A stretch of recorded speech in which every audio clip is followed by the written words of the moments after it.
जय हिंद दोस्तों, स्वागत है आप सभी का अपने यूट्यूब परिवार बीए सेमेस्टर वाला में। जी हाँ दोस्तों, आज की क्लास महासंग्राम रिवीजन क्लास होगी। आज के इस क्लास में हम सभी लोग कवर करेंगे BA third semester medieval history यानी मध्यकालीन इतिहास। आपके पेपर का नाम है हिस्ट्री ऑफ मॉडर्न इंडिया 1757 से लेकर के 1950 ईस्वी तक। ठीक है। अच्छा, जो दीनदयाल उपाध्याय गोरखपुर विश्वविद्यालय के बच्चे हैं वो ध्यान से सुनेंगे। और ये जो महासंग्राम रिवीजन क्लास है डीडीयू यूनिवर्सिटी यानी दीनदयाल उपाध्याय गोरखपुर विश्वविद्यालय के लिए, राजा महेंद्र प्रताप सिंह स्टेट यूनिवर्सिटी के लिए, डॉक्टर भीमराव अम्बेडकर यूनिवर्सिटी के लिए, माँ सुकुमार यूनिवर्सिटी के लिए, जहाँ भी आपके ऑब्जेक्टिव एग्जाम होने वाले हैं उन सभी के लिए इम्पोर्टेंट है। ठीक है। अब जो दीनदयाल उपाध्याय गोरखपुर विश्वविद्यालय के बच्चे हैं वो ध्यान से सुनेंगे। बाबू देखें, आपके जो मध्यकालीन इतिहास है इसका 2 पेपर आपको देना पड़ेगा। ठीक है। पहले पेपर का नाम है आधुनिक भारत का इतिहास यानी हिस्ट्री ऑफ मॉडर्न इंडिया 1757 से लेकर के 1857 ईस्वी तक। और दूसरे पेपर का नाम है हिस्ट्री ऑफ मॉडर्न इंडिया 1857 से लेकर के 1950 ईस्वी तक। तो दोनों बुक मतलब दोनों आपका जो पेपर देना है आपको, दोनों का मॉडल पेपर इसी में आपका कवर किया गया है और ये सभी के लिए। ठीक है। एमएसयू यूनिवर्सिटी है, डॉक्टर भीमराव अम्बेडकर यूनिवर्सिटी है और राजा महेंद्र प्रताप सिंह स्टेट यूनिवर्सिटी, सभी के लिए। ठीक है। तो ध्यान से देखिएगा, लास्ट तक देखिएगा, बहुत ही ज़बरदस्त आज की क्लास होने वाली है, बहुत ही इंपॉर्टेंट है। तो देखें, टॉप 110 एमसीक्यूएस है, पूरा एकदम गिनती के साथ 112 मैंने रखे हैं। ठीक है। ऐसा नहीं है कि आपको 50 बता दिया और कह दिया कि 100 हो गया, ऐसा नहीं है। ठीक है। इससे बाहर कुछ भी नहीं आएगा। इसके पहले मैंने आपको और भी मॉडल पेपर दिए हैं। ठीक है। अच्छा सर जी, जो मॉडल पेपर दिए हैं वो कहाँ है? तो देखिए, डिस्क्रिप्शन बॉक्स में प्लेलिस्ट का लिंक दिया गया है, सारे मॉडल पेपर मैंने आपके उसमें कराए हैं। ठीक है। तो सभी मॉडल पेपर देखिएगा, ऐसा नहीं कि केवल एक ही देखिएगा, क्योंकि अलग अलग आपके देखें 8 यूनिट है और गोरखपुर विश्वविद्यालय में 16 यूनिट है, क्योंकि 2 पेपर आपको देने हैं। तो सभी को मिला कर के काफ़ी शानदार तरीके से मॉडल पेपर बनाया गया है। तो सभी को देखिएगा, सब में अलग-अलग क्वेश्चन है, ऐसा नहीं है कि सब में एक ही क्वेश्चन रख दिया गया। ठीक है। अलग-अलग क्वेश्चन है, ध्यान रखेंगे। और इसका पीडीएफ और नोट्स बिल्कुल आपको फ्री में मिलेगा। कहाँ मिलेगा? तो टेलीग्राम ग्रुप ज्वाइन कर लीजिएगा। क्लास के ठीक नीचे आपको पीडीएफ और नोट्स दोनों सेंड कर दिए जाते हैं। क्योंकि देखिए, आपका अगर टेलीग्राम ग्रुप ज्वाइन करते हैं तो इससे आपका रिवीजन भी होता रहेगा और पीडीएफ नोट्स बिल्कुल फ्री में मिलेगा। आपको एक भी रुपया नहीं देना है, एक भी पैसा नहीं देना है। तो टेलीग्राम ग्रुप मोस्टली ज्वाइन कर लीजिएगा, क्योंकि आपके यूनिवर्सिटी से संबंधित रिजल्ट हो गया या फिर एग्जाम का न्यूज़ हो गया, कोई भी न्यूज़ रहता है तो आपको टेलीग्राम ग्रुप में ही सेंड कर दिया जाता है, क्योंकि बार बार वीडियो बनाना तो पॉसिबल नहीं हो पाता है। ठीक है। तो टेलीग्राम ग्रुप मोस्टली आप लोग ज्वाइन कर लीजिएगा। चलिए, अब आगे बढ़ते हैं। इसमें क्लास को स्टार्ट करते हैं दोस्तों। इसमें आपका पहला प्रश्न पूछा गया है, बंगाल में द्वैध शासन कब प्रारंभ हुआ? 2023 में ये प्रश्न पूछा गया था कि बंगाल में द्वैध शासन कब प्रारंभ हुआ था? 1763 में, 1765 में, 1766 में या 1777 में? बताइए। बंगाल में द्वैध शासन लागू हुआ था साथियों 1765 में। बी ऑप्शन आपका करेक्ट है। दूसरा प्रश्न है, रॉबर्ट क्लाइव का जन्म कब हुआ था? रॉबर्ट क्लाइव का जन्म हुआ था 1725 ईस्वी में। ऑप्शन नंबर ए राइट है। 2023 में यह भी आपका प्रश्न पूछा गया था। ठीक है। देखिए, आप लोगों से बहुत ही ज़्यादा रिक्वेस्ट है, बहुत ही ज़्यादा, कि आप लोग इस महासंग्राम रिवीजन क्लास को आगे व्हाट्सएप पर ज़रूर शेयर करिएगा। ये आपकी जिम्मेदारी है और आपसे बहुत ही रिक्वेस्ट है, क्योंकि देखिए, मॉडल पेपर महासंग्राम रिवीजन क्लासेस में बहुत ज़्यादा टाइम लगता है, बहुत मेहनत लगती है। तो प्लीज़ इसे शेयर ज़रूर कीजिएगा। ठीक है। लाइक भी कर दीजिएगा। अच्छा, लाइक क्यों करेंगे सर? देखिए, अगर जितना इस क्लास पर लाइक रहेगा उतना ज़्यादा यूट्यूब ऑटोमेटिक इस क्लास को बाकी बच्चों के पास भेजता है। अगर आप जिन बच्चों के पास नहीं भेज पाते हैं तो लाइक के ज़रिए यूट्यूब भेजता है, तो लाइक ज़रूर करेंगे, और कोई लाइक का मतलब नहीं होता है। ठीक है। चलें, अगला प्रश्न है, किसने हड़प नीति की शुरुआत की? बताइए। लॉर्ड कैनिंग ने, लॉर्ड रिपन ने, लॉर्ड डलहौजी ने या फिर वारेन हेस्टिंग्स ने? हड़प नीति की शुरुआत किसने की थी? बहुत ही ज़्यादा मोस्ट इंपॉर्टेंट है, 2023 में ये प्रश्न पूछा था। बिल्कुल बिल्कुल, देखिए, लॉर्ड डलहौजी ने हड़प नीति की शुरुआत की थी। सी ऑप्शन आपका राइट है। चले, अब आपका अगला प्रश्न है, ईस्ट इंडिया कंपनी की स्थापना के समय भारत का शासक कौन था? बताइए। जब ईस्ट इंडिया कंपनी की स्थापना हुई थी भारत में, तो उस समय भारत का शासक कौन था? ठीक है, भारत का शासक पूछ रहा है। तो ध्यान रखेंगे, उस समय जहांगीर शासक थे भारत के, जब ईस्ट इंडिया कंपनी की स्थापना हुई थी भारत में। ऑप्शन नंबर ए राइट है आपका। ठीक है। चले, आगे बढ़ते हैं। अगला प्रश्न आपका देखते हैं क्या पूछा गया है। बक्सर की लड़ाई कब लड़ी गई थी? बताइए। 1762 में, 1764 में, 1768 में या फिर 1772 में? बताने का प्रयास करिए भैया। बिल्कुल ठीक है, 1764 में बक्सर की लड़ाई लड़ी गई थी। ऑप्शन नंबर बी आपका करेक्ट है। अगला प्रश्न देखेंगे आपका क्या पूछा गया है, बहुत ही शानदार तरीके से देखें। चले अगला प्रश्न है, किस स्थान पर ब्रिटिश ईस्ट इंडिया कंपनी ने अपना पहला अस्थायी कारखाना स्थापित किया? East India company, British east India company ने अपना पहला कारखाना, अस्थायी कारखाना कहाँ स्थापित किया था? सूरत में। बिल्कुल, बी ऑप्शन आपका करेक्ट है। अगला प्रश्न है, ईस्ट इंडिया कंपनी ने प्रारंभिक काल में वेस्टर्न प्रेसिडेंसी कहाँ स्थित की थी? बताइए। ईस्ट इंडिया कंपनी के प्रारंभिक काल में वेस्टर्न प्रेसिडेंसी कहाँ स्थापित की गई थी? बिल्कुल, ये भी सूरत में स्थापित की गई थी। ए ऑप्शन आपका राइट है। चलिए अगला प्रश्न देखते हैं आपका क्या पूछा गया है, ध्यान से देखेंगे। ईस्ट इंडिया कंपनी का गठन किस वर्ष किया गया था? तो सन 1600 ईस्वी में ईस्ट इंडिया कंपनी का स्थापना किया गया था। सी ऑप्शन आपका राइट है। देखिए, जो ईस्ट इंडिया कंपनी की स्थापना वर्ष है, ये लगभग हर साल में हर यूनिवर्सिटी में पूछता है, बहुत ही इंपॉर्टेंट है। और मैंने इस मॉडल पेपर में भी कई जगह आपके इस प्रश्न को रखा है, ठीक है, क्योंकि बहुत ही ज़्यादा इंपॉर्टेंट है ये। चले अगला प्रश्न देखेंगे हम लोग। चले, प्लासी का युद्ध अंग्रेज और सिराजुद्दौला के बीच कब हुआ था? प्लासी का युद्ध कब हुआ था बताने का प्रयास करेंगे सभी लोग। बिल्कुल, 23 जून 1757 को प्लासी का युद्ध हुआ था। किसके मध्य? अंग्रेजों के बीच और सिराजुद्दौला के मध्य, ठीक है। ऑप्शन नंबर ए आपका करेक्ट है। अगला प्रश्न है, प्लासी के युद्ध के पश्चात बंगाल का नवाब किसे बनाया गया? बताइए, जब प्लासी का युद्ध समाप्त हो गया था तो बंगाल का नवाब किसे बनाया गया था? तो उस समय बंगाल का नवाब बनाया गया था मीर जाफर को, ठीक है। बी ऑप्शन आपका राइट है। प्लासी का युद्ध हुआ था 23 जून 1757 में, ठीक है। और किसके मध्य हुआ था? अंग्रेजों और सिराजुद्दौला के बीच। और जब युद्ध यह खत्म हो गया था तो बंगाल का नवाब बनाया गया था मीर जाफर को, ठीक है। बी ऑप्शन आपका करेक्ट है। प्रश्न नंबर आपका अगला देखेंगे, इसमें क्या पूछा गया है। चले, प्रश्न नंबर आपका इसमें अगला है, ध्यान से देखेंगे। बक्सर के युद्ध में अंग्रेजी सेना का नेतृत्व किसने किया? रॉबर्ट क्लाइव ने, हेक्टर मुनरो ने, स्टुअर्ट ने या फिर मिडोज ने? बताइए, बक्सर के युद्ध में अंग्रेजी सेना का नेतृत्व किसने किया था? बिल्कुल, हेक्टर मुनरो ने। बी ऑप्शन आपका राइट है। अगला प्रश्न है, प्लासी के युद्ध में अंग्रेजी सेना के, ठीक है, जो प्लासी का युद्ध हुआ था इसमें अंग्रेजी सेना के नायक रॉबर्ट क्लाइव को प्राप्त विजय के परिणाम स्वरूप क्या मिला? तो इसको मिला था, बंगाल का गवर्नर बना था ये, ठीक है। डी ऑप्शन आपका करेक्ट है।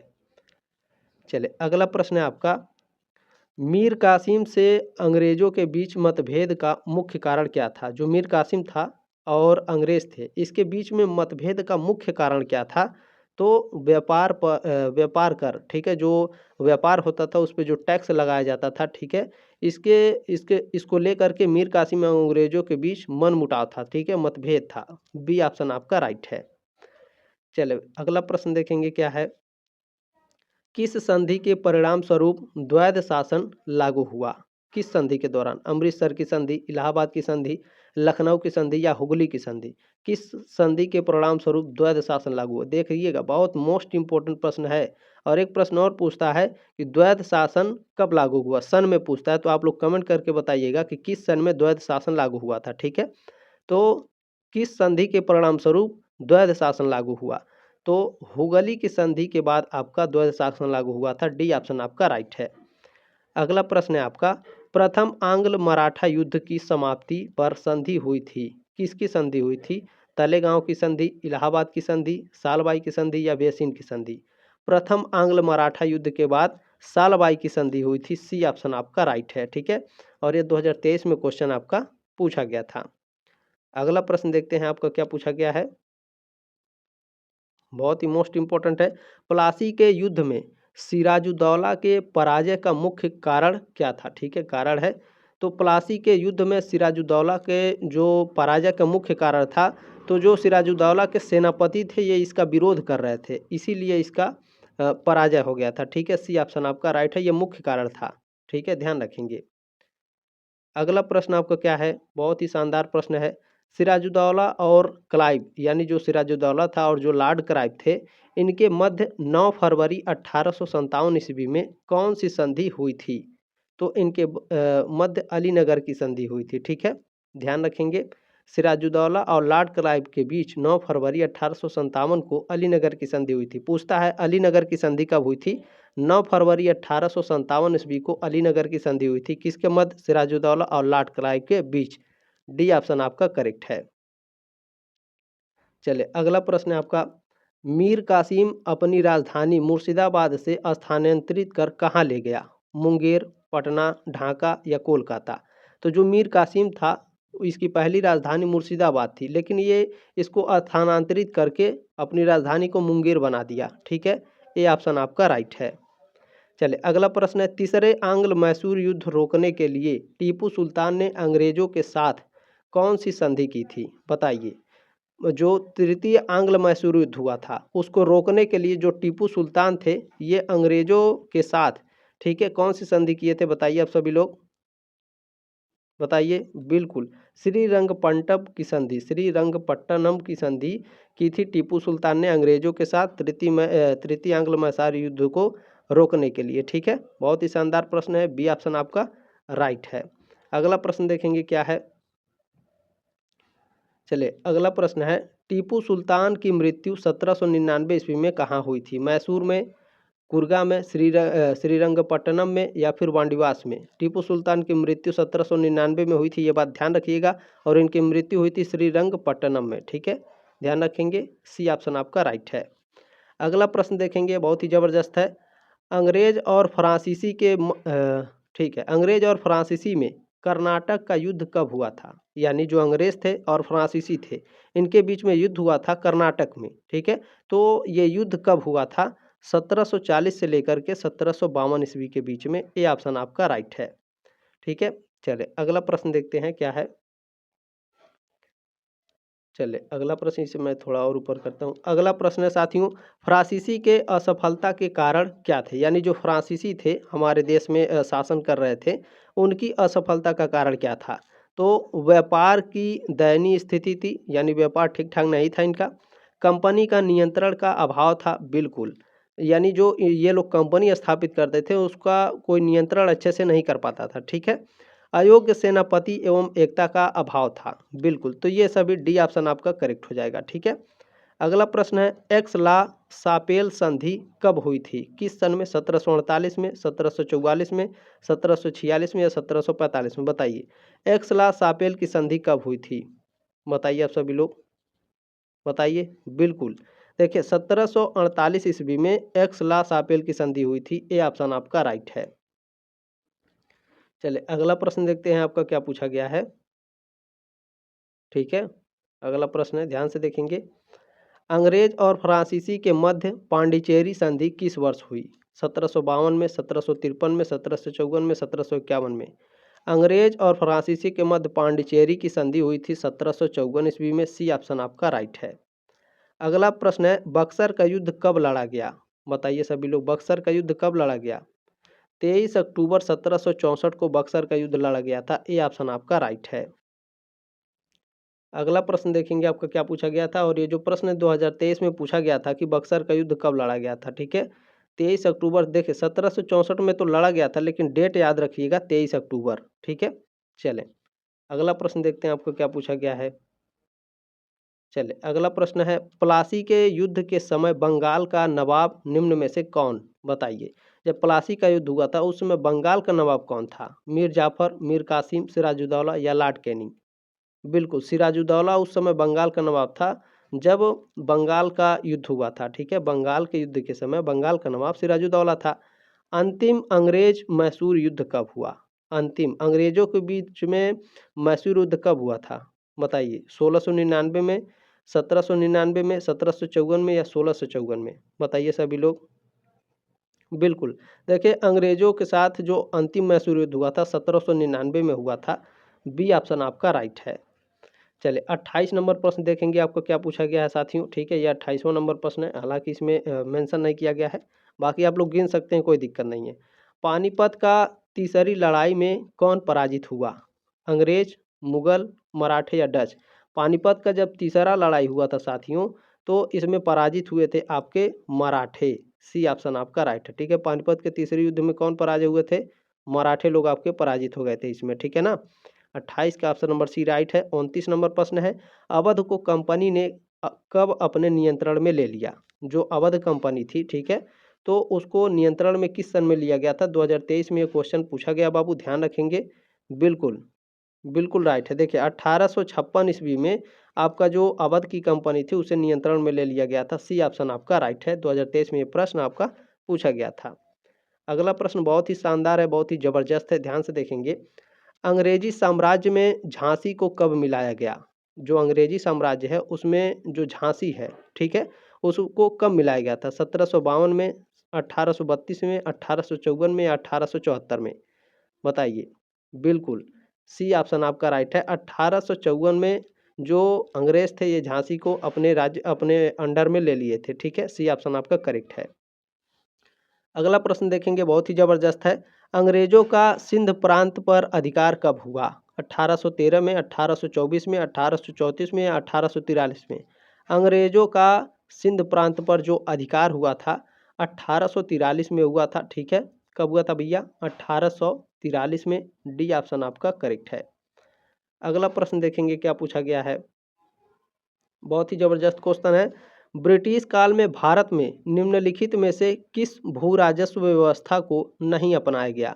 बताइए। यानी ब्रिटिश काल में, ठीक है, जो भू राजस्व व्यवस्था थी, जैसे अस्थाई बंदोबस्त है, रैयतवाड़ी व्यवस्था है, महालवाड़ी व्यवस्था है, दसाला व्यवस्था, ये सब भू राजस्व व्यवस्था है। तो जब ब्रिटिश काल में था, ब्रिटिश जब थे यहाँ पर, तो उस समय भारत में इनमें से किस भू राजस्व को नहीं अपनाया गया था? तो देखें, अस्थाई बंदोबस्त को अपनाया गया था, रैयतवाड़ी व्यवस्था को भी अपनाया गया था, महालवाड़ी व्यवस्था को भी अपनाया गया था, लेकिन दहसाला व्यवस्था को ब्रिटिश काल में नहीं अपनाया गया था, ठीक है। डी ऑप्शन आपका राइट है। आगे देखेंगे, अंग्रेजों का पंजाब प्रांत पर अधिकार कब हुआ?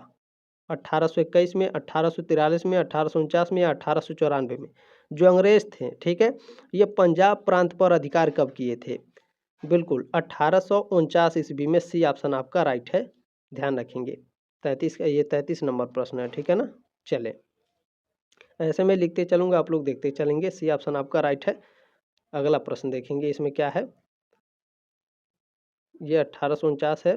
चले, अगला प्रश्न है आपका, ये 35 नंबर प्रश्न है, ठीक है।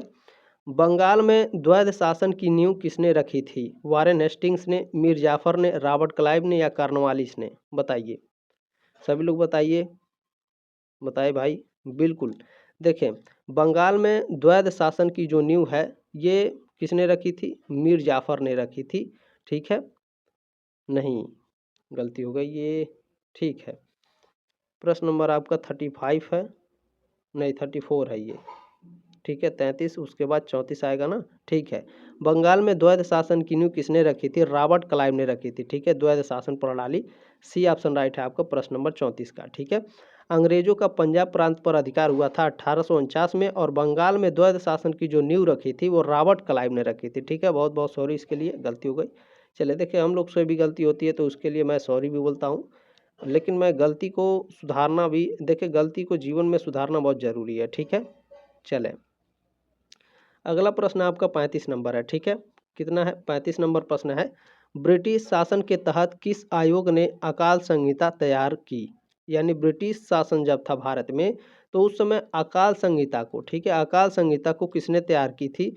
वेलबी कमीशन ने, स्ट्रेची कमीशन या फिर हंदर कमीशन या फिर कोई नहीं? ब्रिटिश शासन के तहत किस आयोग ने अकाल संहिता तैयार की थी? बिल्कुल, देखिए, स्ट्रेची कमीशन ने अकाल आयोग तैयार की थी। बी ऑप्शन आपका राइट है। बहुत ही ज़बरदस्त क्वेश्चन है, बहुत ही शानदार है। अगला प्रश्न देखेंगे क्या पूछा गया है। देखें, इसे मैं थोड़ा और ऊपर करता हूँ, दोनों क्वेश्चन एक साथ पढ़ा देंगे। चले, फ्रांसीसी ईस्ट इंडिया कंपनी ने भारत में सबसे पहले अपना कारखाना कहाँ स्थापित किया था? तो जो फ्रांसीसी ईस्ट इंडिया कंपनी थी ये भारत में सबसे पहले अपना कारखाना जो है सूरत में स्थापित की थी। बी ऑप्शन आपका राइट है। अगला प्रश्न है, ईस्ट इंडिया कंपनी की स्थापना किस वर्ष हुई थी? सन 1600 ईस्वी में। सी ऑप्शन आपका राइट है। मैंने कहा था ना कि मैं आपको इसे 2-3 बार पढ़ाऊंगा क्योंकि ये बहुत ही ज़्यादा इंपॉर्टेंट है, ठीक है। चले, अगला प्रश्न है आपका, किस वर्ष में ईस्ट इंडिया कंपनी ने फर्रुखियर से एक फरमान प्राप्त किया? 1715 में, 1718 में, 1717 में या 1719 में? बताइए, किस वर्ष ईस्ट इंडिया कंपनी ने फर्रुखियर से एक फरमान प्राप्त किया था? 1717 ईस्वी में। सी ऑप्शन आपका राइट है। चलें, अब आ गया इसमें अगला प्रश्न है आपका भैया, बहुत ही शानदार प्रश्न है ये। चलिए देखने का प्रयास करेंगे आप सभी लोग।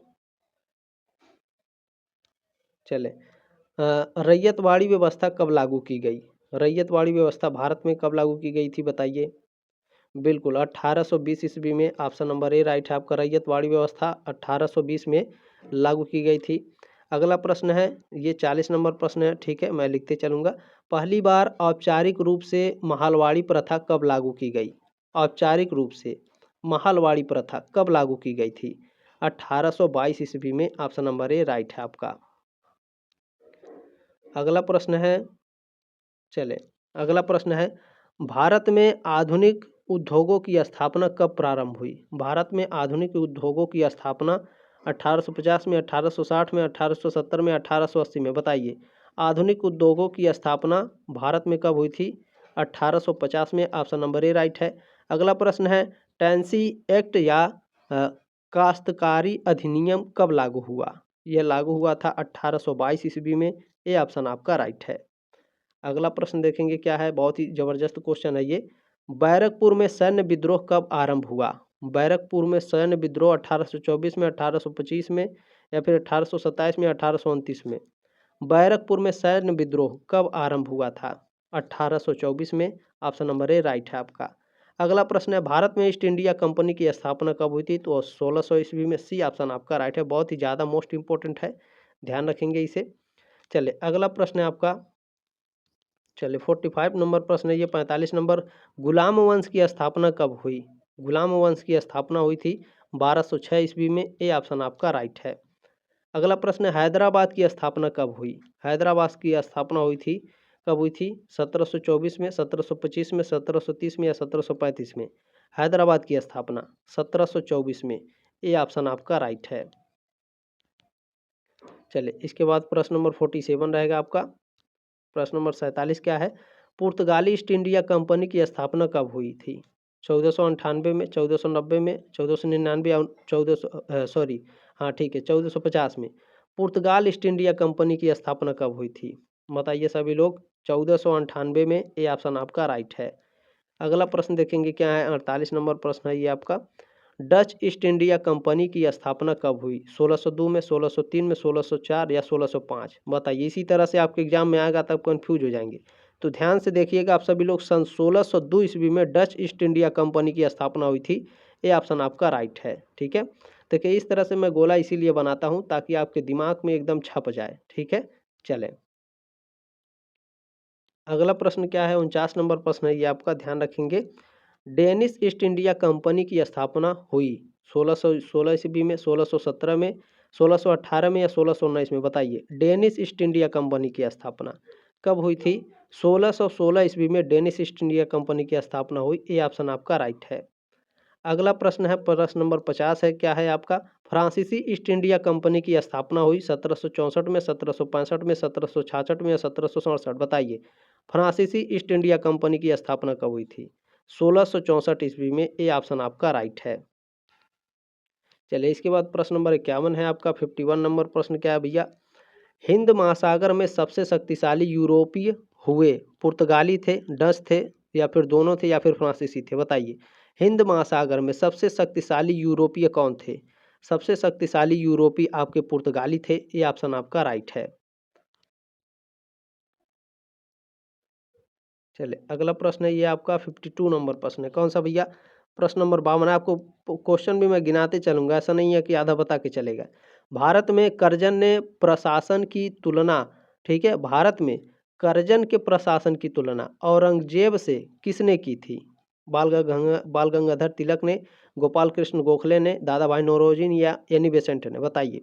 भारत में जो लॉर्ड कर्जन का शासन प्रशासन था, ठीक है, इसकी तुलना औरंगजेब से किसने की थी? गोपाल कृष्ण गोखले ने। बी ऑप्शन आपका करेक्ट है, ठीक है, प्रश्न नंबर 52 का।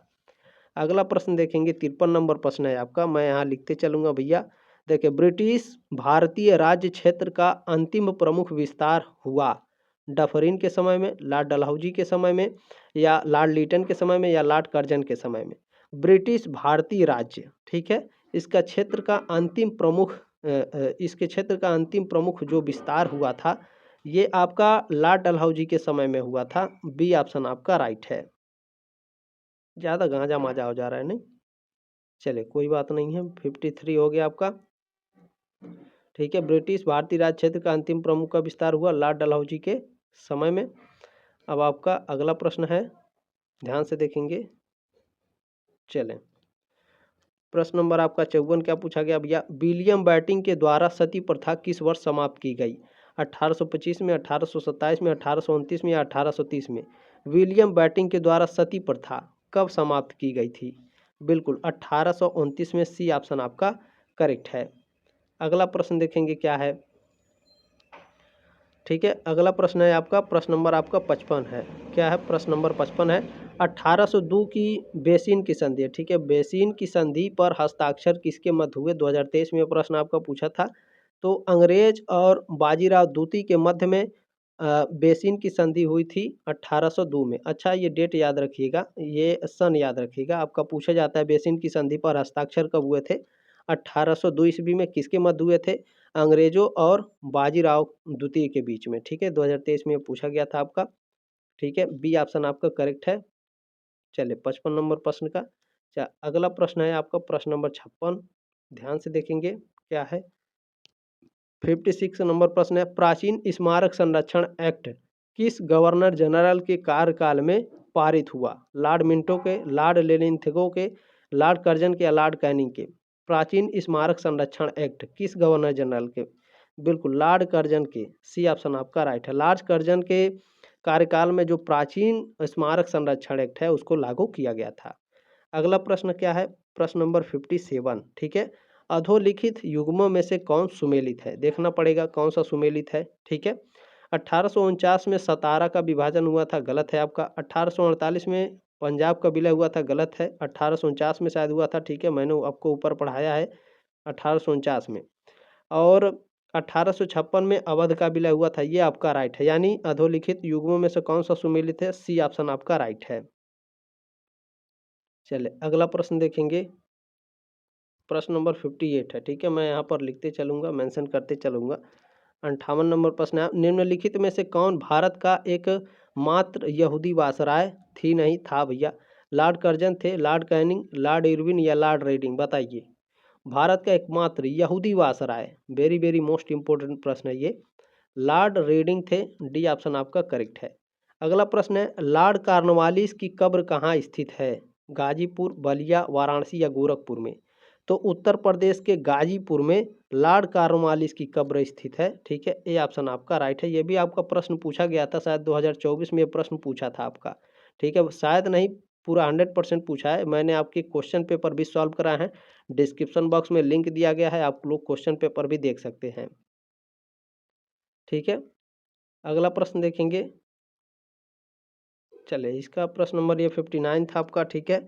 59 नंबर प्रश्न है, लॉर्ड कॉर्नवालिस की कब्र कहाँ स्थित है? गाजीपुर में। चलिए अगला प्रश्न है, 60 नंबर प्रश्न क्या है आपका? चलिए प्रश्न नंबर 60 है, सविनय अवज्ञा आंदोलन के समय भारत का गवर्नर जनरल कौन थे? सविनय अवज्ञा आंदोलन के समय भारत के गवर्नर जनरल लॉर्ड इरविन थे। सी ऑप्शन आपका राइट है। अगला प्रश्न है, बंगाल का विभाजन वर्ष 1905 में किसकी अध्यक्षता में हुआ था? लॉर्ड लिलिंथगो, लाल लिनियोग लिखा है, लाल लिलिंथगो इनका नाम है, ठीक है। लॉर्ड रिपन के समय में, लॉर्ड मिंटो के समय में, या लॉर्ड कर्जन के समय? तो बंगाल का विभाजन 1905 में हुआ था, लेकिन उसकी जो अध्यक्षता किए थे, ये किसकी अध्यक्षता में हुआ था? तो ये लॉर्ड कर्जन की अध्यक्षता में हुआ था। डी ऑप्शन आपका राइट है। ये प्रश्न नंबर 61 था आपका। इसके बाद प्रश्न नंबर 62 क्या है? चले प्रश्न नंबर आपका ये 62 है, 62 नंबर प्रश्न है, भारत के आखिरी ब्रिटिश वासराय कौन था? भारत के आखिरी ब्रिटिश वासराय लॉर्ड लिंथगो थे, लॉर्ड वेवे, लॉर्ड माउंटबेटन, या फिर लॉर्ड इरविन? बताइए, भारत के आखिरी ब्रिटिश वासराय कौन था? बिल्कुल लॉर्ड माउंटबेटन भारत के आखिरी ब्रिटिश वासराय थे। सी ऑप्शन आपका करेक्ट है। अब प्रश्न नंबर 63 देखेंगे क्या पूछा गया है। सती प्रथा को किसने समाप्त किया? लॉर्ड रिपन ने, वारेन हेस्टिंग्स ने, लॉर्ड कॉर्नवालिस ने या विलियम बेटिंग ने? सती प्रथा को किसने समाप्त किया था? बिल्कुल विलियम बेटिंग ने, लॉर्ड विलियम बेटिंग ने सती प्रथा को समाप्त किया था। डी ऑप्शन आपका राइट है। चलिए प्रश्न नंबर 63 होगा। प्रश्न नंबर 64 देखेंगे। 64 नंबर प्रश्न आपका क्या पूछा गया है। श्रीरंगपट्टनम की संधि टीपू सुल्तान और किसके मध्य हुई थी? बताइए किसके मध्य हुई थी? लॉर्ड कॉर्नवालिस के मध्य, क्लाइव के मध्य, हार्डिंग के मध्य या वारेन हेस्टिंग्स के मध्य? श्रीरंगपट्टनम की संधि जो हुई थी टीपू सुल्तान के साथ, ये लॉर्ड कॉर्नवालिस के साथ हुई थी। ए ऑप्शन आपका राइट है। प्रश्न नंबर 64 हो गया। अब प्रश्न नंबर 65 देखेंगे आपका क्या पूछा गया है। चले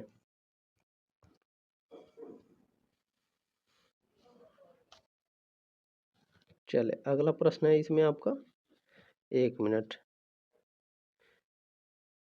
चले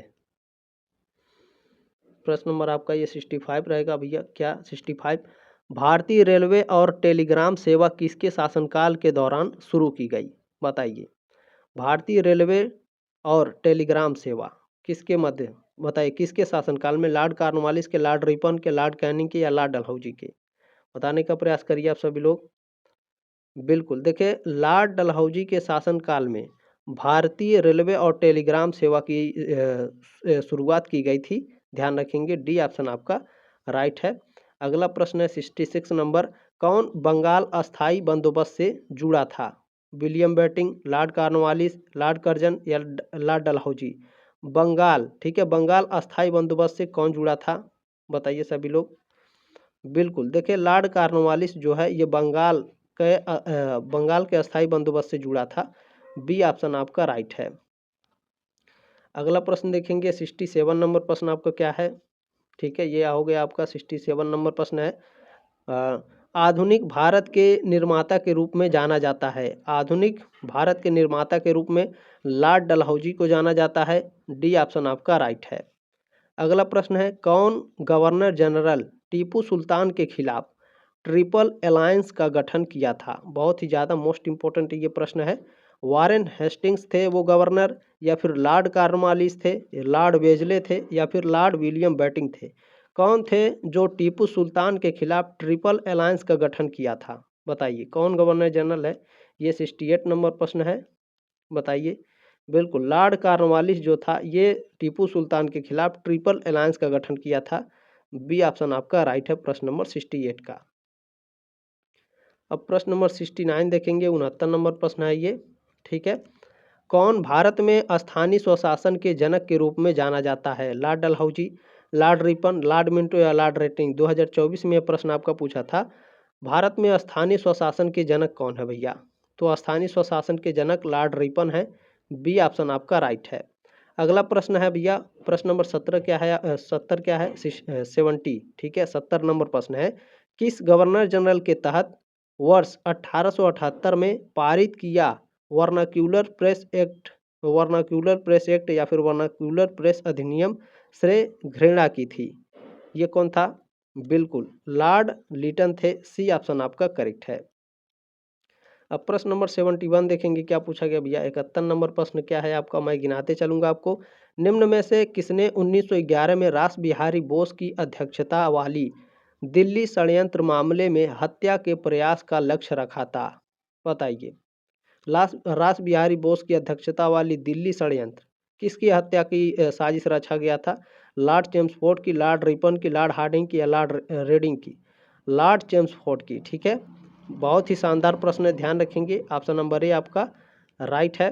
अगला प्रश्न है, जब गांधी जी को भारत में पहली बार जेल भेजा गया था तो अब भारत के गवर्नर जनरल कौन था? लॉर्ड चेम्सफोर्ड थे। ठीक है, तो लॉर्ड चेम्सफोर्ड गवर्नर जनरल थे जब भारत में जब गांधी जी को जेल भेज दिया गया था। ऑप्शन नंबर ए राइट है आपका। ये आपका 72 नंबर प्रश्न था। अगला है 73। चले प्रश्न नंबर क्या है, 73 नंबर प्रश्न है। वर्नाक्यूलर प्रेस एक्ट या फिर वर्नाक्यूलर प्रेस अधिनियम वर्ष 1878 को किस गवर्नर जनरल के द्वारा रद्द किया गया था? लॉर्ड मिंटो के द्वारा, लॉर्ड रिपन के द्वारा, लॉर्ड लिटन के द्वारा या फिर लॉर्ड रेडिंग के द्वारा?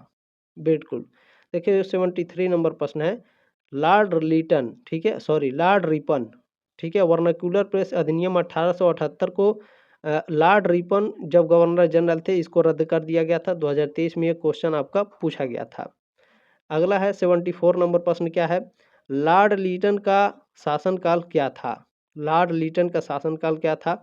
1876 से 1880 के बीच में इनका शासनकाल था। ये ऑप्शन आपका राइट है। जब मैंने दूसरा मॉडल पेपर पढ़ाया था आपको तो इनका मैं शासनकाल भी साथ साथ में आपको पढ़ाते चल रहा था, क्योंकि मैं उसमें आपको नोट्स पढ़ा रहा था। तो ये रिवीजन क्लास में इसमें आपको नोट्स नहीं पढ़ाए जाएंगे, ठीक है, क्योंकि मैंने पहले ही नोट्स आपको पढ़ा दिया है। लॉर्ड रिपन का शासनकाल था, लॉर्ड रिपन का शासनकाल 1880 से 1884 के बीच में था। ऑप्शन नंबर ए राइट है आपका। अगला प्रश्न क्या है भैया, अगला प्रश्न ये 75 नंबर प्रश्न था आपका। अगला है आपका 76 क्या है, चले ये आपका 76 नंबर प्रश्न है, ठीक है। बंगाल का विभाजन किस वर्ष में हुआ। तो आप सभी लोग जानते हैं 1905 में बंगाल का विभाजन हुआ था। बी ऑप्शन आपका करेक्ट है। अगला प्रश्न है बंगाल विभाजन को कब प्रभाव में लाया गया। 20 जुलाई 1905, 16 अक्टूबर 1905, 20 अक्टूबर 1905 या 20 जुलाई 1906। बताइए बंगाल विभाजन को कब प्रभाव में लाया गया था। तो इसे प्रभाव में लाया गया था 16 अक्टूबर 1905 को। बी ऑप्शन आपका करेक्ट है। अगला प्रश्न है बंगाल का विभाजन कब रद्द किया गया। बंगाल का विभाजन कब रद्द किया था।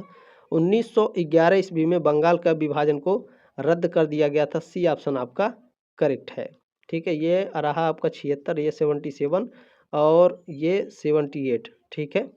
चले अब देखेंगे 79, प्रश्न नंबर 79 हम देखेंगे क्या है। ये प्रश्न नंबर 79 हमारा, बंगाल विभाजन भारत में किस ब्रिटिश वायसराय ने किया था। बताइए बंगाल विभाजन को, जो बंगाल है इसका विभाजन भारत में किस ब्रिटिश वायसराय ने किया था। आप सभी को अच्छे से याद होगा, लॉर्ड कर्जन ने 1905 ईस्वी में बंगाल का विभाजन कर दिया था, ठीक है, ध्यान रखेंगे। अगला प्रश्न है लॉर्ड लीटन वायसराय थे जिन्होंने कब वर्नाक्यूलर प्रेस एक्ट पास किया था।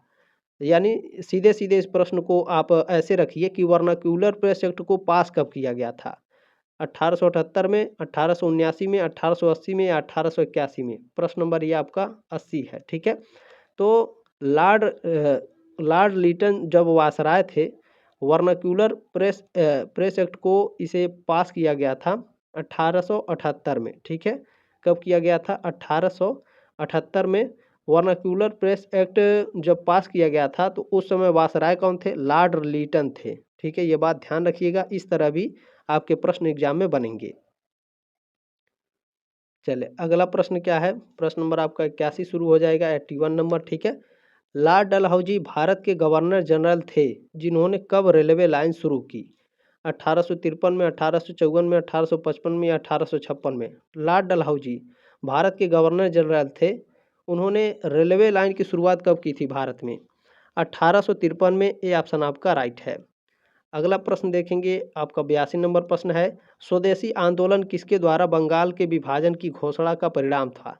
तो ध्यान रखेंगे जब लॉर्ड कर्जन ने बंगाल का विभाजन 1905 में किया था, ठीक है, उसके बाद आपका स्वदेशी आंदोलन शुरू हो गया था। बी ऑप्शन आपका राइट है। पूछा जाता है आपके एग्जाम में कि स्वदेशी आंदोलन किसके बाद शुरू किया गया था। तो स्वदेशी आंदोलन बंगाल विभाजन के बाद शुरू किया गया था।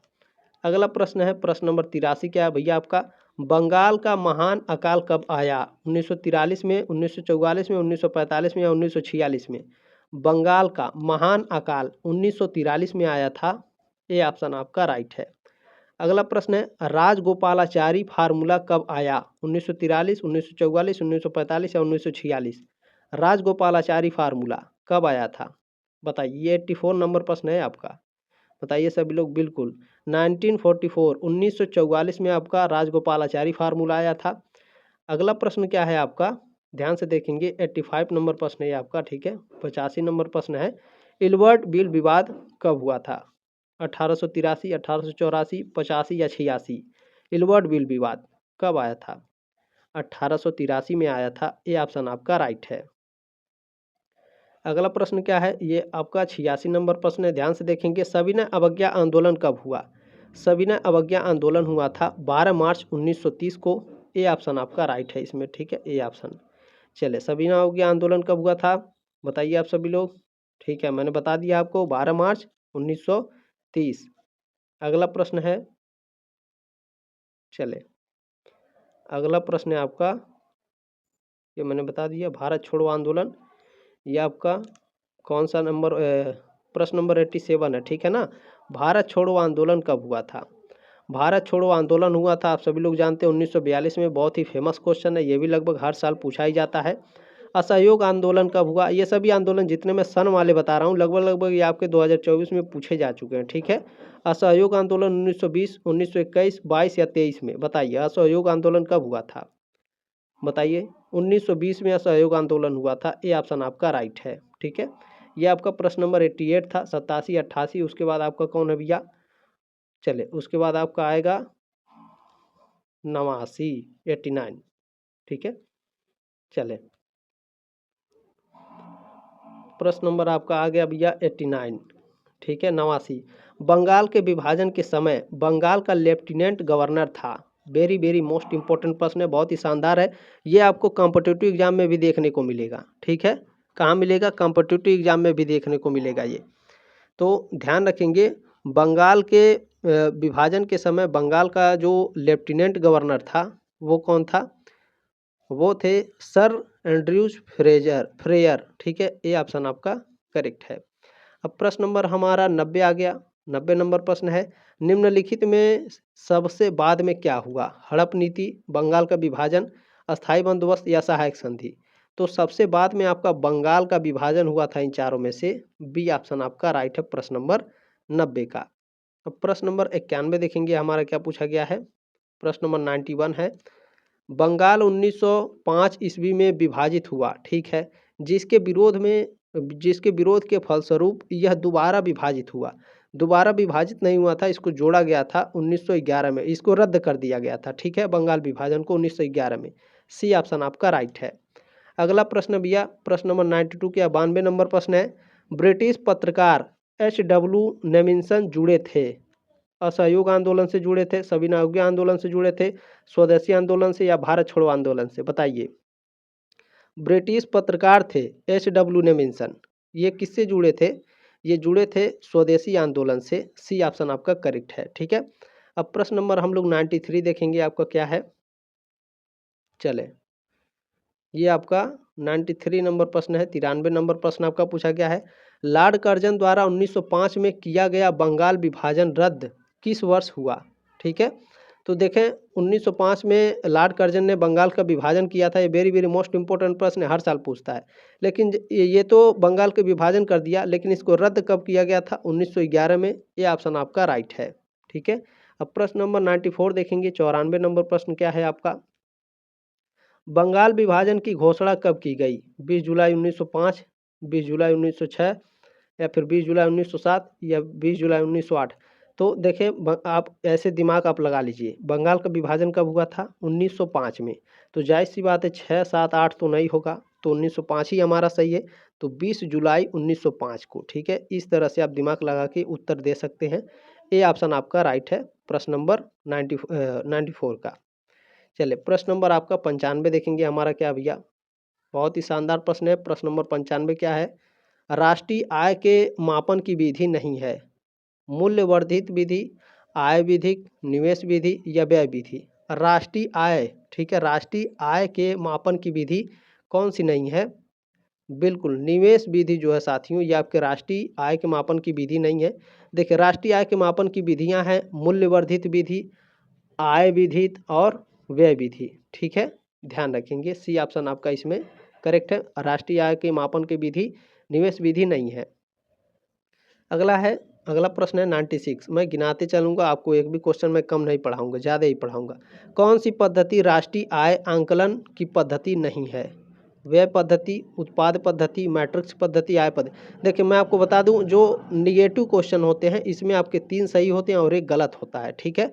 तो पद्धति राष्ट्रीय आय आंकलन की पद्धति नहीं है। बताइए कौन सी है, सभी लोग बताइए भैया। 96 बिल्कुल मैट्रिक्स पद्धति जो है ये आपकी मैट्रिक्स पद्धति राष्ट्रीय पद्धति आय आंकलन की पद्धति नहीं है। सी ऑप्शन आपका करेक्ट है। 96 नंबर प्रश्न हो गया। अब 97 देखेंगे भैया। 97 नंबर प्रश्न हमारा क्या पूछा गया? यह 97 नंबर प्रश्न है, सकल राष्ट्रीय उत्पाद मूल्य ह्रास क्या है? प्रति व्यक्ति आय है, निबल राष्ट्रीय उत्पादन है, व्यक्ति आय है, या फिर सकल घरेलू उत्पाद है? सकल राष्ट्रीय उत्पाद मूल्य ह्रास क्या है? तो यह निबल राष्ट्रीय उत्पाद है। बी ऑप्शन आपका करेक्ट है। अगला प्रश्न 2023 में पूछा गया था कि कर्जन ने, यानी जो लॉर्ड कर्जन है, उन्होंने किसके नेतृत्व में सिंचाई आयोग गठित किया? मानक्रिक के साथ, या फिर स्ट्रैची के साथ, या फिर मैकडोनाल्ड के साथ, या फिर लाल के साथ? बताइए, लॉर्ड कर्जन ने किसके नेतृत्व में? तो मानक्रिक के नेतृत्व में सिंचाई आयोग को गठित किए थे लॉर्ड कर्जन। ठीक है, ऑप्शन नंबर ए आपका राइट है। 2023 में क्वेश्चन आपका पूछा गया था। ठीक है, चले मानक्रिक।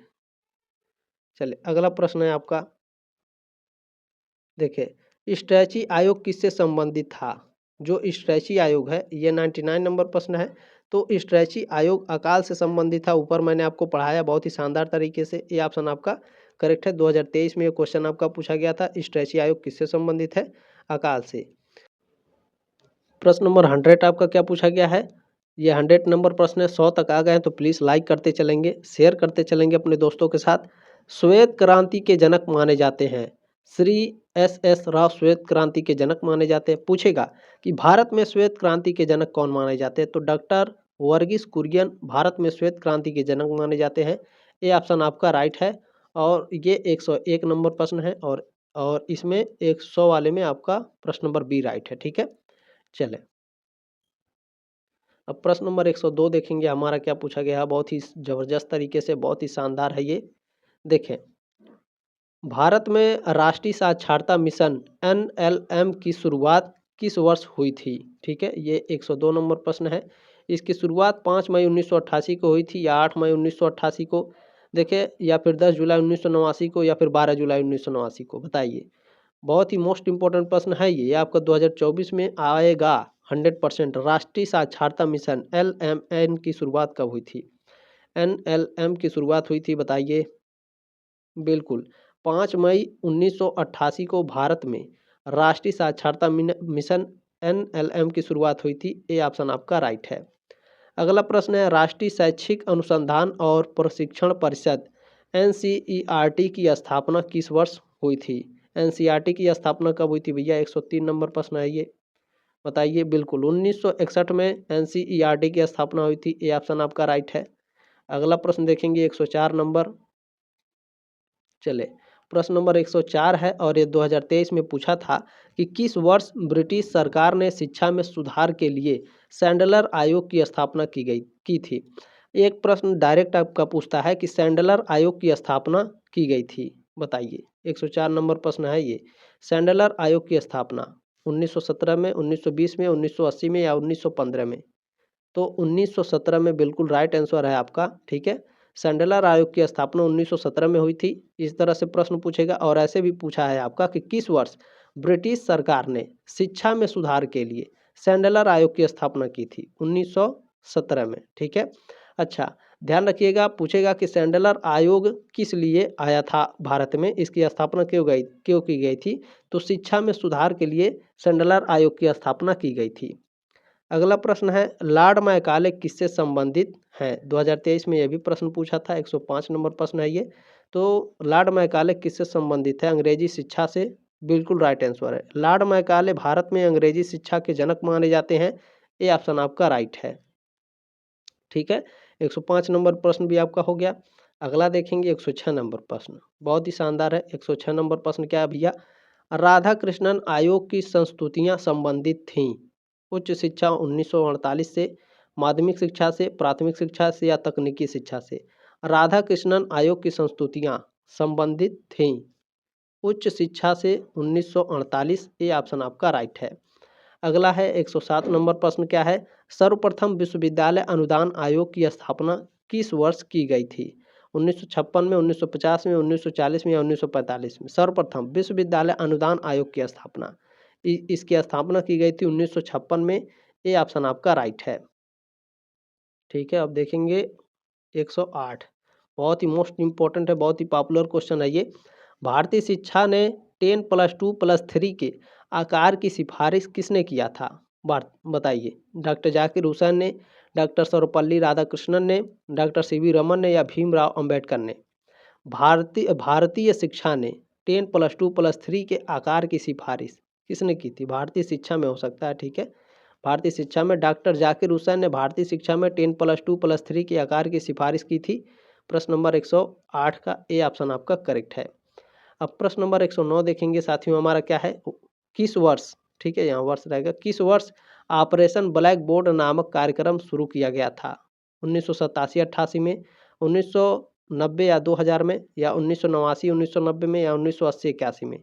ऑपरेशन ब्लैक बोर्ड नामक कार्यक्रम कब शुरू किया गया था? बिल्कुल 1987-88 में ऑपरेशन ब्लैक बोर्ड शुरू किया गया था। ये ऑप्शन आपका राइट है।